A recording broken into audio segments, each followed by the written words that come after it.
Appreciated. Okay, so here's my story so far.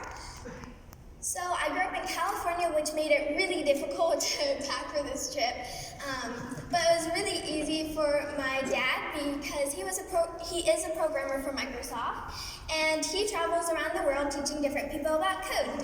So I started to get pretty curious on what all those numbers and stuff meant, and so I asked him about it, and he started to teach me through games like Unity, coding for Minecraft, and different stuff like that. He showed me Joule bots, and I begged him for one, and eventually he gave in. Okay, so in 2018, I spoke at my very first conference at Red Hat, which was the best time of my life, and it was just really fun to do. And so now, I'm going to show you how I make my badge. So if you don't know what a badge is, it's a little felt thing. So it has an Arduino, which is, I'll explain what all these things mean in a bit, and LEDs, so you can code it and it lights up and makes cool things. So people can play around with it and do different codes. Okay, so here's what you'll need: an Arduino Gemma. So I just mentioned that. Think of this as a computer. So this is what you code. This is basically like a laptop or something.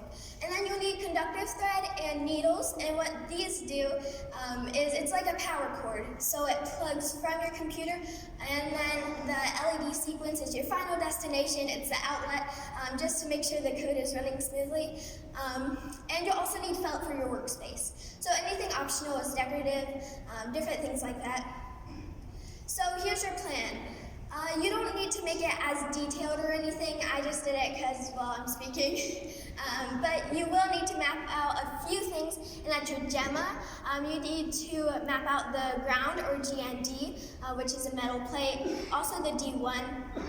And then you want to map out your stitching from that, and from that, the LEDs. So you might want to make note that you need to have the negative and positive in a certain order. You can't just switch it around. That has a huge thing to do with the code. So you'll need to make sure that the negative is on the ground side. And also make a note that if you cross the threads, it will lead to a short circuit. Both of those things will. So you just want to be careful because it might start smoking. Ask me how I know. So step 2 is sew loops around the ground. So the GND. Basically, this just makes it so it's secure, because this can go on your clothing and stuff like that. It's going on fabric, so you're going to use it a bit. So you do want it to be secure and securely on the thing that you want it to be on. And also, it's kind of hard to actually have the code running if it's barely on there. For instance, if we go back to the other example of the power cord and everything, you want to plug it in right, or it won't work and charge. But that's very far from the truth. So when I was researching this topic, I saw that Ada Lovelace and Charles Babbage worked together to create the very first computer. And Ada was the first one to program it. So as you can see from the picture, it's a pretty old model. Like, this isn't one you just see lying around. But she still worked with what she had, and she programmed it. And she was the very first too.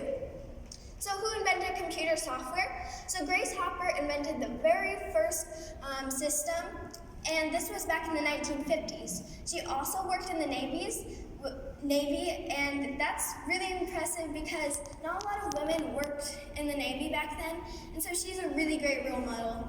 So who invented the computer telephone? So Ernest Schneider Hoover created the first computerized telephone, and this revolutionized modern technology. And this was even back in the 1960s to 70s. So why aren't more women in code? So here's what I found. So they didn't really have robot toys in the 1950s, but this is kind of a more recent thing, and that's when we see the decline.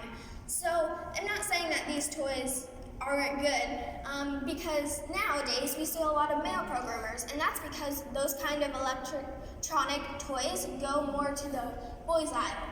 So girls don't really get inspired that way, and it makes it hard. For instance, people wouldn't be interested in the topic if they're not seeing how it works and how it's fun. So either girls had to deal with it, or if they were like me and snuck into the boys' aisle to get hex bugs and take them apart. But Grace Hopper did that that too. She took apart clocks and she worked with them, and now she's a huge role model today. Right here, and really in all that she represents. So thank you so much. You did great.